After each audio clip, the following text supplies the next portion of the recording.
নমস্কার দর্শক বন্ধুরা, রেস স্পোর্টসের পর্দায় আপনাদের সবাইকে স্বাগতম। আমি সায়ন এবং এই মুহূর্তে দাঁড়িয়ে আছি যুব ভারতীর প্র্যাকটিস গ্রাউন্ডের বাইরে।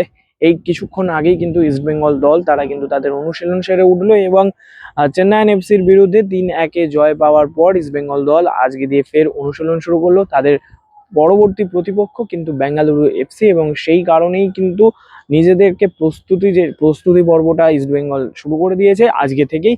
এবং আজকে অনুশীলন শুরু হওয়ার কথা ছিল 4:30 দিয়ে, কিন্তু আজকে ইস্টবেঙ্গল দল তারা কিন্তু একটু দেরি করেই নামে এবং 5টা 5:30 নাগাদ তারা নামে এবং তারপরে কিন্তু দেখা যায় আজকে কিন্তু সেরকম হেভি এক্সারসাইজ বা হেভি ট্রেনিং আজকে দলে হয়নি।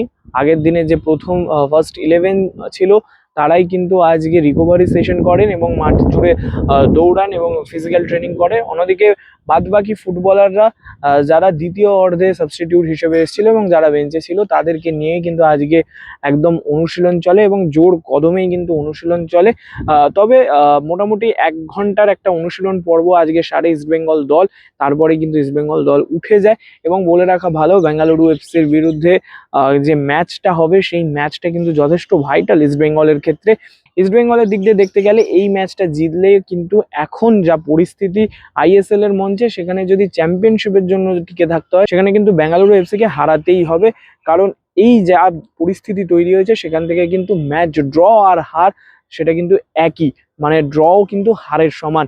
সেই কারণে কিন্তু ইস্টবেঙ্গল দল তাদের যে মূল ফুটবলাররা আছে যারা ফার্স্ট 11-এ খেলে তারা রিকভারি সেশন সারলেও বাদবাকি ফুটবলারদের কিন্তু প্রস্তুত রাখছেন এবং স্বাভাবিকভাবেই আগামী দিন থেকেই কিন্তু ফের জোর কদমে অনুশীলন শুরু হবে। তবে হ্যাঁ, ম্যাচ চলাকালীন আমরা দেখেছিলাম নাওরে মহেশ তিনি কিন্তু চোট পেয়েছিলেন এবং আগে উঠে যেতে হয়েছিল ম্যাচ থেকে। তিনি কিন্তু আজকে উপস্থিত ছিলেন না এবং সূত্র মারফত খবর তার যে চোট সেটা নিয়ে পরীক্ষা হবে এবং সেই রেজাল্ট, পরীক্ষার টেস্টের পর যে রেজাল্ট আসবে তার উপরে নির্ভর করবে তিনি কবে অনুশীলনে যোগ দেবেন। যুব ভারতীর প্র্যাকটিস গ্রাউন্ড থেকে আমি সায়ন, রে স্পোর্টস।